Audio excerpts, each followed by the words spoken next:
filled with excitement, fun, and is beyond limits. But the question is, are you ready to jump?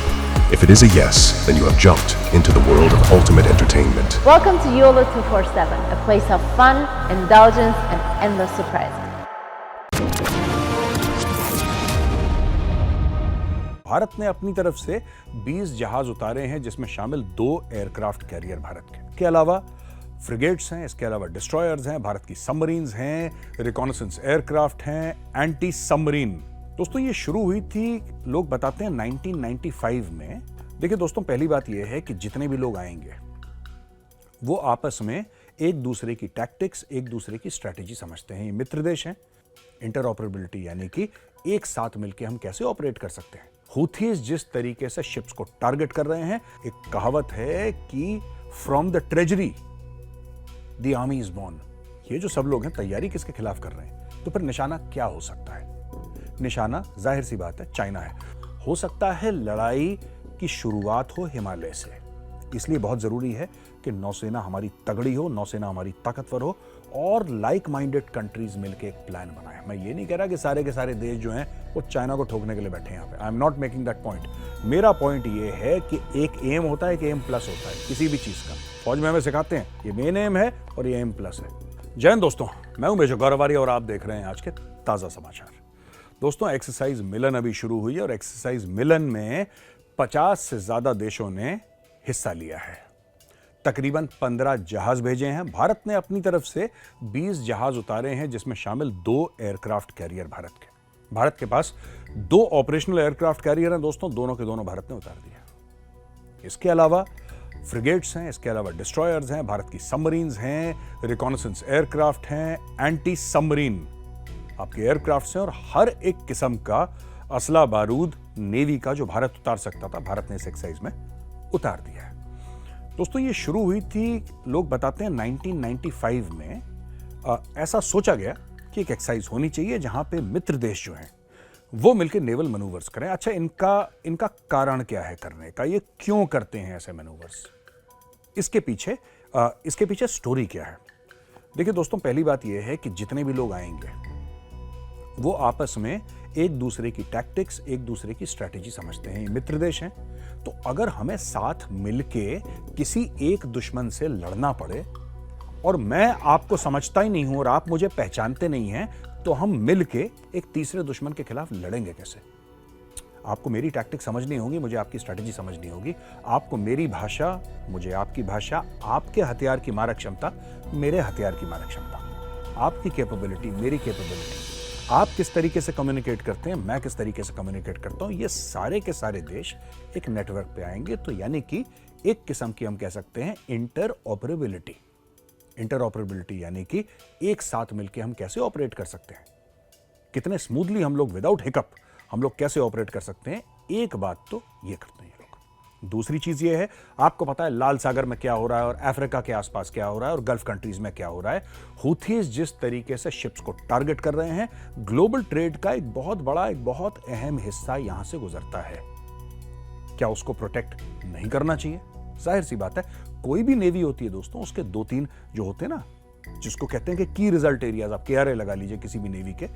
एक तो अपने देश की रक्षा करना यानी कि मैरिटाइम बॉर्डर्स की रक्षा करना, अपने इकोनॉमिक जोन की रक्षा करना, पहली चीज ये। दूसरी चीज ये कि जो आपकी ट्रेड रूट्स हैं उसकी रक्षा करना। एक कहावत है कि from the treasury the army is born. कहते हैं, पुरानी कहावत है और ये चाणक्य ने लिखी थी कि ट्रेजरी से जो खजाना होता है किसी भी राज्य का, वहां से सेना पैदा होती है। यानी कि अगर आपकी इकोनॉमी स्ट्रांग होगी तो आपकी फौज स्ट्रांग होगी। अगर आपकी इकोनॉमी कमजोर है तो आपकी फौज जितनी भी अच्छी हो वो बर्बाद हो जाएगी। इसलिए हमारी ट्रेड रूट्स प्रोटेक्ट करना बहुत जरूरी है देश की खुशहाली के लिए। तो अब मैं बता रहा था, ये मैंने आपको कि कोई भी नेवी क्या करती है ये मैंने बताया। इसके पहले मैं आपको बता रहा था कि एक्सरसाइज मिलन के एम्स क्या है। तो इंटरऑपरेबिलिटी के बारे में हमने बात करी थी। फिर हमने बात करी थी किस तरीके से ये लाल सागर और इन सब एरियाज में ये अपने जो ट्रेड रूट्स हैं उनको प्रोटेक्ट कर रहे हैं। और तीसरी चीज जिसके बारे में ये बात नहीं कर रहे, लेकिन वो मेरा एनालिसिस है जो मैं आपको सुनाना चाहता हूं दोस्तों। ये तैयारी किसके खिलाफ कर रहे हैं? ये जो सब लोग हैं तैयारी किसके खिलाफ कर रहे हैं? ये आपको तब पता लगेगा जब मैं आपको बताऊंगा इसमें कौन कौन से देशों ने भाग लिया। इसमें भारत भी है, इसमें अमेरिका भी है, इसमें जापान भी है, इसमें ऑस्ट्रेलिया भी है, इसमें सिंगापुर भी है और इसमें अनेक देश हैं। लेकिन ये जो 4 देश जिनका नाम मैंने पहले लिया था, यानी कि इंडिया, ऑस्ट्रेलिया, जापान, यूएस, ये कौन है दोस्तों? ये तो क्वाड है। ये क्वाड का हिस्सा हैं। ये चारों मिला के क्वाड बनता है और कुछ और देश हैं जो क्वाड प्लस में आते हैं, यानी कि they are not part of the core group but they are in addition quad plus. आप ये लगा लीजिए एक तरीके से क्वाड अपने और मित्रों के साथ एक्सरसाइज कर रहा है। तो फिर निशाना क्या हो सकता है? निशाना जाहिर सी बात है चाइना है।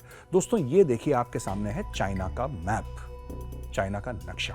ये जो चाइना का नक्शा है दोस्तों, इस चाइना के नक्शे में आपको साफ साफ ये पता लगता है कि जो पॉपुलेशन सेंटर्स हैं चाइना के, जो आबादी है वो पूर्वी ओर है। यानी कि अगर आप बोलें कि साउथ ईस्ट भी कह सकते हैं आप किसी तरीके से, south eastern part of China. ये जो बल्ज दिख रहा है आपको, चाइना का पेट निकला हुआ है नीचे से।